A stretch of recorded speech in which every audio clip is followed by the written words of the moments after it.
Hello, everyone. Welcome to another week of The Sense of Things. It's an exciting week. The shutdown is over with. Thank God we're finally moving in the right direction, or I'm not exactly sure because Congress is back and working and has the ability to mess with our lives even more.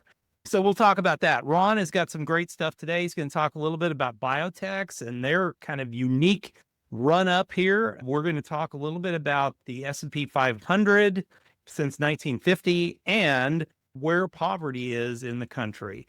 So stay tuned. We'll be right back on in just 1 minute.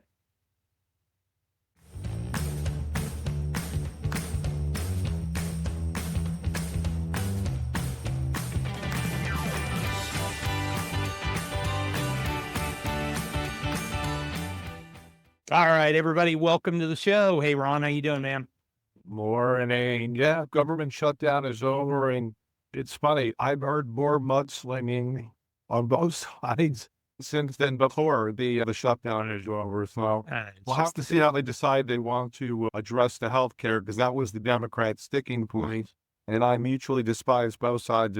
Something's got to be done, and they're going to fix for another episode. Yeah, and they've got to fix the stupid problem. Yeah, so let's kick into it here. In the healthcare industry in Washington. Yeah, no kidding. I think we need to ban them from Washington and get them out of there so that we can actually get some work done. So Groundhog Day, longest government shutdown in history, is over.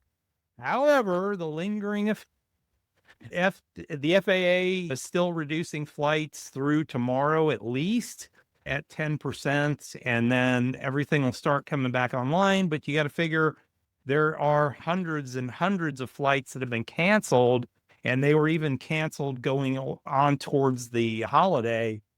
You just don't get those back online. Everything has to get adjusted around all that. So it's going to be a mess, plus getting people back in to both TSA and the air traffic controllers. One of the biggest things that happened out of this is, and I was listening to Sean Duffy the other day talk about this, you had a whole bunch of new air traffic controllers, and it takes a year to train them. And of course, this little government shutdown, which accomplished basically nothing, caused a bunch of those folks to go, hell, I just gave up a job. Now I'm not getting paid. I quit. I'm not coming back. So now they start the whole process of trying to find more air traffic controllers again. And our system is still going to be a mess. Thank you, Congress. 43 days. Now what? Well, SNAP benefits are funded for the next year, thank God, so that we're not dragging those people through the mud again. Travel's still going to be slow to get back online. Essential workers are going to get 75% of their back pay within 24 to 48 hours. So hopefully they can actually buy something for their kids for Christmas and the holidays. No word on government contractors getting back pay at this point. SBA loans are back on track. And economic data, basically, they're just not going to go back and do the missing data. They're just going to start from here. So we're going into the end of the year with absolutely no idea what the economy is doing. There's a hidden agenda there why they won't go back and provide the data. Yeah, I think more than anything, it's been so damn inaccurate anyhow. Who cares in all these cases? Yeah, but you know what? There's a lot that rides on that data, good, bad, or indifferent. I'm right there with you. So what was the economic impact of the shutdown? What did we get out of this? 700,000 employees worked without pay for 6 weeks. So they had to figure out ways to feed their families. The CBO estimates $7 to $14 billion in losses to GDP, and healthcare is still a mess. We still need to figure that out. Hopefully they will get working on that. However, where do we go from here? Congress kicked it down the road to January 30th. And then we start the whole thing all over again. Thank God they fixed the SNAP issue, so we're not starving people in this process. So last thing, Fed meeting, December. Are they going to cut interest? Who knows? Because they say they're data dependent. And if there's no data, we're flying it blind at this point. The last thing we heard from them was that it's likely that we'll see another quarter point drop or so. But we don't know. And we don't know what the trickle-on effect is going to be for all of this as we get back and rolling here. I actually believe if they don't release the economic data, I think the chances of them doing a quarter point will diminish, because I think they wanted the data to basically prove that, hey, you know what, we could do it. But they were already hell bent on with inflation.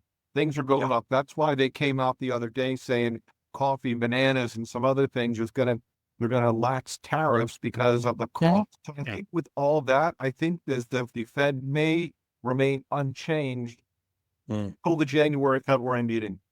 Yeah. I don't know. I think they may have enough data to say, okay, we're pulling this back a little bit. And the coffee stuff, I understand the coffee and bananas, that was mostly a Brazil thing. And that was more of the administration going, okay, we're going to make you hurt a little bit so that you'll negotiate with us a little bit more. So the Fed mandate is employment and inflation. Yep.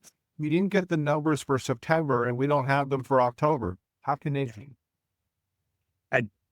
How have they made a decision up to this point? It's been illogical. There's only like 250 to 300 PhDs in that building. They can't figure it out. Yeah, the 250 to 300 PhDs that all think the exact same way, and there's nobody dissents in the building. Yeah, it's going to be interesting to see. I honestly don't know. I can't read them anymore. They say one thing and do something totally different. And I think there's a few more dissenters on the board now. You're hopefully getting a few different ideas into the process. One thing that Hal had always done, he's always done based on the vote of the majority and the consensus. If it's only two dissents to cut, then it's not going to happen. That's not wrong. We'll see. All right. So this week in history, it's a little bit of a lighter week. I thought this was interesting. In the 1779, the birth of the U.S. Marine Corps, which I thought was interesting. This is the year before we declared our independence. And born in what city? What? Oh, come on, dude. I know the Naval Academy is in Baltimore. Oh, Philadelphia, your stomping ground. U.S. Marine Corps. Give me a second. I'll pull it up. I didn't read the article. I just took the headline. There was a tavern in Philadelphia where the Marine Corps was born. A lot of taverns in Philadelphia. Yeah, that's true. I don't know if it's still there, but there was a tavern where the Marine Corps was founded.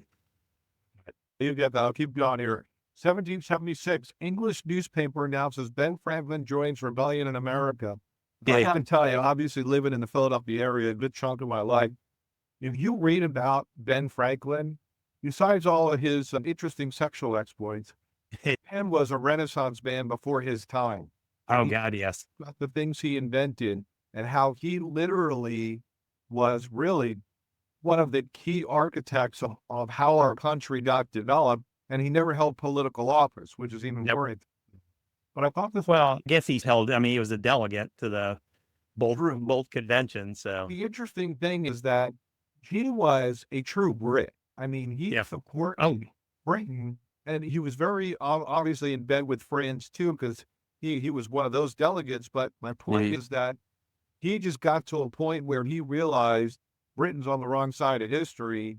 Yeah, he 100% supported, although his son, Ben Franklin's son, supported Britain. Oh yeah, and to the end.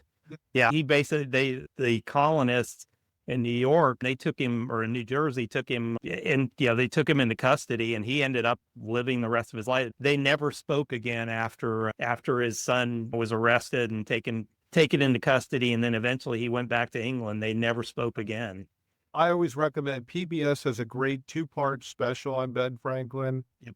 He's one of the coolest dudes that ever existed. 100% worth it. Even if you've already seen it, it's worth a second watch. And he's always on my list of the people that I would want at my fantasy dinner party. The 3 people, Ben Franklin is definitely one of the ones that I would want there because he's just fascinating. The Ton Tavern in Philadelphia was where the Marines were founded. I bet you that's probably on 2nd or Front Street. I don't know. Yeah, I don't know where it was. It doesn't exist anymore. It's still around. I had a friend of mine bought one as a business, and it was right next to the building, or right next to the business or the store that was the first post office in the country. Wow. Yeah, it's interesting. There's so much history there. Okay. 1799, first recorded meteor shower in North America. I don't know if that was Canada, U.S., Mexico, but North America. 1903, Mary Anderson patents the windshield wiper, which Huh. I think is interesting because, number one, it was a woman that did that. And back then, if you remember, it was faux pas for a woman to drive a car. It's just interesting. So I thought that was pretty Well, cool. yes, because men were driving the cars and women were the windshield wiper before that. So they would have to reach out of the car and wipe the window off. So, yeah, no, we're doing something different here. So I thought this was interesting. Tell you how much I did not know. 1921, dedication of the Tomb of the Unknown Soldier. Now, I do know, I thought this was after World War II because I do know they did World War One, yeah. and they did figure out who the unknown soldiers were. I don't, I don't know if they did this. I thought it was only 3, but I didn't know this was right after the World War One, the Great War. I was not aware of that. Yep.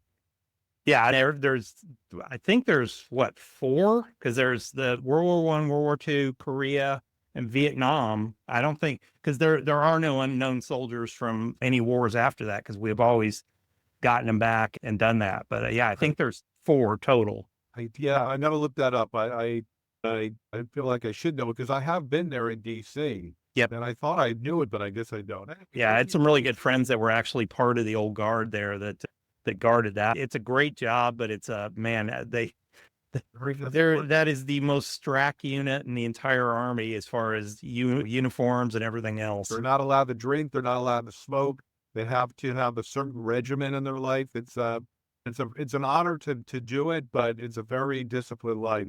Yep. The drop age lowered to 18 in 1942. Okay. This is one of my favorite ones because when I was a kid, I used to watch it. 1978, the Dukes of Hazzard makes history, TV history with a car jump. And then I was reading the article. There were more than 300 cars. More than 300 absolutely gorgeous 1968 Dodge Chargers that were destroyed through that show. So it pains me to watch the show and watch all those cars destroyed. And here's the other interesting little factoid with it is that the producers, they were going through so many cars because every jump they were bending the frame. Yep. They said they were scouring the country for as many Dodge Chargers as possible. There was 85,000 made in 1969. So this is almost 10 years later. They were and again, they used 300 in the series. Just destroyed. And you can figure there were some other ones that were not as destroyed, but still messed up. Absolutely. Last December, we were going through some of our picks for the year, sectors, base case, worst case scenario. And the sector that I picked was the biotech healthcare, mainly more biotech. So there are 2. I'll flip to the next one and then I'll come back. And basically, what we're looking at here is the IBB is the mega tech and the large cap, right? The BBH is the small cap and the mid cap. And what went behind this thesis that they're up again today, even though the market's down, was going into 2024, if there was going to be a change in administration, if you take a look during the Biden administration, and not to get political, they frowned upon a lot of M&A, especially with the giant eating the little people. They didn't care for that. But the biotech has always thrived on megatech eating the little tech. Part of my thesis, and this isn't a flag waving thing because it's still going on, was they were going to be more amenable to M&A. And if you look, Pfizer and some other companies have just made some big deals in the last month, I think it's going to continue. So what had happened here was I started buying for clients in mid-late 2024. It looked good until the election. And then what happened in March, and a lot of people forget about March and April with the tariffs. Right? Because at the biotech, they're not really affected by the tariffs. But if you remember what happened was RFK Jr. in the health department came out being anti-vaccine and a lot of other things, and the biotechs just sank. The trade wasn't looking very good, but you can see really from April, May timeframe, now we're actually in a 4-year breakout. It's up a little bit today. I'm thinking there may be some exhaustion and then another bump up. So this is the small and mid cap. The IBB is the mega and the large cap. And you could just see here where the all-time highs were during the early part of COVID because of the vaccines and everything else. I think this is going to go much higher. I'm loving this over the next couple of years. I think it'll continue. We've been adding more, even on the way up. You always want to add in the strength, consider the weakness. Not sure of your thoughts. I know we've talked about this throughout the year, but I wanted to show a weekly chart going back 5 years so you can see the ups and the downs, and you can just see, right, 2022 through essentially mid-2024, 2.5 years, there was no M&A. There wasn't a lot going on here in this sector. Your thoughts? No, I agree. You figure you had an SEC chairman who I don't think she ever thought that the business was worth time. And you had Federal Trade Commission, everybody else who was just completely against any M&A. So yeah, I agree. I think the other big thing about that is interest rates coming down. If we continue to see interest rates coming down, these deals get done much easier. In a lot of cases, yeah, I totally agree. And like I said, yeah, like you're showing there, really since COVID, they've been dead man walking. So it's time for them to get back on track. And I think you're going to have 3 to 4 years of the government saying, hey, we're going to let you do what you need to do and let some of these companies get in there and buy up these biotechs, throw some money into them so that they can get off and going. That's not the first time I've heard this week either, even. And the way I described this, I do have some experience understanding the basics of the biotech, especially at the small tech level, because a lot of these small techs, like they're born out of a couple of compounds, they get enough funding to the point where they get the proof of concept. They don't have the funds to get to get their approval. So that costs 75 to 100 million at the minimum. They don't have it. So either they partner with a large or a mega tech, or it's going to get bought out and they get funded the rest of the way. The second part of this is some of these smaller companies have better compounds with better efficacy rates than the mega and the large cap, and they come in to buy them out to take a competitor off the market. That's why these M&As have been squashed in the past, but just the nature of the business for decades. Yeah. If you look at it from a longer term chart perspective, I mean, it's just getting back to its uptrend that it had prior to getting waffled during the end of COVID there. But yeah, I think it's very interesting. It is something I'm going to put onto my little list of things that I look at and maybe add some pullback, right? Yeah. You're looking at a 5 to 10% pullback. This is your trampoline here to the next level from a technical perspective. So yeah, if you're constantly dumping money into it, it doesn't really matter where it is. I like to have things that are moving in the upward direction. Yes, if it pulls back, we'll buy some, but we just buy on a regular basis and take advantage of it as it goes up. Yeah, I agree. Okay, so next, I know I've showed a similar chart in the past. I wanted to look at this again. So 74 years of history throughout this year. Okay. 70, only 16 times, or 22% of those years were down years.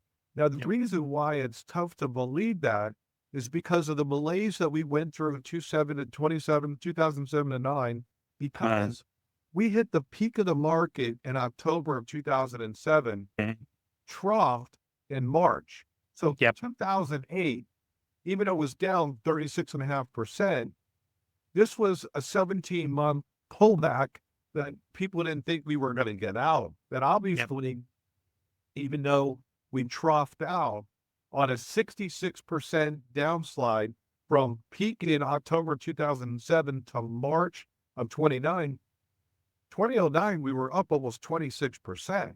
And then we were off to the races at that point. If you remember in 2018, we were actually up until the fourth quarter. Until the genius decided to slam the interest rates up right at the end of the year. Yeah, that was great. Santa Claus. We were having a Santa Claus rally until the Grinch decided to slam interest rates up right at the end of the year. But having client review in surge meetings in October and November, talking to clients, I'm like, look, the chances of us being up double digits 3 years in a row doesn't happen very often. Yeah. So 2023, 26%. Last year, almost 25. This year, we're up 17, 18% before this last pullback. Yep. But and if you want to look at it, right, only 4 times did we have 3 straight years of double-digit gains, and 2 of those 3 times were in this 5-year period in the dot-com. Okay. People are like relating AI time now to dot-com. Hey, 3 straight years is not a problem. Okay, so that would be only 5 times in now 75 years. You can already see what the chances of that happening. Slim. Yeah. Slim. Now, let's say we are up 3 straight years. Look what happened after the dot-com. Forget about one hiccup year. We had 3 straight years. Ridiculous. Yeah. So I'm just, look, I'm not trying to be the fair weather guy here, but I'm just saying, yes, we have profitable companies and everything else, as we talked about before, is this 98 or 99, but 3 straight years of double-digit gains does not happen often in this new age of ETFs, even in this new age on the 401ks, which we didn't have prior to 1982. So it's a very different scenario over the last 35 years prior to the prior 40. So what happens? Your thoughts? No, I agree with you. It is, I sit back every day. The trading strategy that I developed, I actually have been spending a significant amount of time really going through what's our exit strategy if we see the market have a massive pullback. I've got a phased drawdown of what we'll do, because I agree. Been there, done that. And I will always tell clients that tell me 2008 was horrible. I'm like, yeah, I'm sorry. 2000 to 2002 was the worst 3 years of my life in this business. Coming in every year, talking to clients and going, I have no idea. It's getting worse every year. It's like until 2000. Yeah, I hear you. But here's the issue that happened in 2002. One of my favorite documentaries is Inside Job, talking about the financial crisis. Yep. George W., obviously, he was in a malaise his first year and a half in his presidency. And in 2002 was when they started to pull back on credit standards and everything else. And that's when they got the boom in the housing market. So they had to do something to stimulate the economy. One of the things they did was relax a lot of the credit standards, among other things. Watch Inside Job, one of my favorite documentaries. So even though it was terrific after that, right, we had to go through this 17-month period when we were down. Yeah. But when you looked at it in the long run, that 10-year period basically created zero return if you were in the S&P 500. And if you were invested in the more aggressive stuff, I had clients, I remember to this day, I had a client that he was in Texas Instruments stock. He was a Texas Instruments 40-year employee with Texas Instruments. One of the original employees had multi-millions of dollars in Texas Instruments stock in his 401k. And when we were working with him, it was like, okay, you need to start to reduce this position. And he wouldn't do it. He was like, when it gets to 92, that's where I want to get out. And the stock got to 91.50 and then precipitously dropped almost 80% over that next time period. And he wouldn't get out at that point either. So it was just a stupid time for a lot of people. Yep. And actually, along with that, during this time frame, because again, you can't see it here because this is yeah, it doesn't look so bad there, but it was a very bad period. We were near the bottom in that January, February, and that March of 2009. Yep. It basically had wiped out the prior 10-year gains. Yep. At that low. And here you think, just keep at it. Yes. But when you're going through this emotionally, day by day, week by week, month by month, you're thinking, year by year, we're going to get wiped out. Yeah. Right? Emotionally, that's what it does to you. Yeah, no, I remember it. I remember that very well. 2000 to 2010 was a tough time period to be talking to clients because it's okay. And most of that time I was working for Fidelity, and the Fidelity's belief in just stay with everything, don't change, don't adjust your portfolio. And it's, okay, I've delivered 0% return for you for the last 10 years. All right. So one more slide. Talking about losing all your money, pop There you go. in the United States. I thought this was interesting. I pulled out some other slides. We'll save some in the future, but I thought this was interesting because even though the data is always lagging, this is almost 2 years old. But I just thought it was interesting if you're looking at like the best and the worst states for poverty. Obviously, the biggest states are always going to have more poverty: California, Texas, New York. Florida kind of surprises me, maybe in Arizona's in there, but my God, California could talk about all their social things and whatever. Now, if you remember, they are now the fourth largest economy in the United States. We did a partial show on this about 2, 3 months back. Every country has their issues. If they're the fourth largest economy, I'm not going to say it makes sense, but obviously having a much higher percentage. I'd like to see the percentage across the United States, but this is sad. This is just truly sad. Yeah. And Texas, my state, everybody talks about it, how the economy is so great and all that. Yeah, it is, but there's still a lot of people getting left behind as a result of it. And the crazy thing was we were having a pre-show talk about the cost of healthcare. And for single couples, 15, 20 grand a year, this group of people isn't even making that in gross income. Yeah. Yeah. Now, they do qualify for subsidies and stuff like that, and they'll qualify for Medicaid, but still, that's what I was saying. We're doing some work within our company on healthcare and solutions for healthcare, because I was looking at just looking at the ACA, and I'm like, okay, for a plan, let's say you got subsidized, the best plan that you could get where you didn't have any out of pocket, as far as monthly out of pocket, your out of pocket was like $19,000 a year or per year. And you're basically, you're going to have $10,000 of spend before you have any insurance taken into place. You basically don't have insurance at that point. You can't continue to be healthy. So we've got to fix that problem. Like I said, we're coming up with some solutions for clients, stuff that I've used personally, that at least you have health care. You can go to a doctor and get taken care of, which is good, without breaking the bank. Yeah. And you know what? I've been hearing about healthcare for decades. Yeah. And too many lobbyists we've talked about. The problem is it's the Ronald Reagan. The worst thing you can ever hear is, I'm here from the government and I'm here to help. Please stop. Just stop. Let other people fix the problem. Get out of the way. Okay. So the federal government says, gotta let the states deal with it.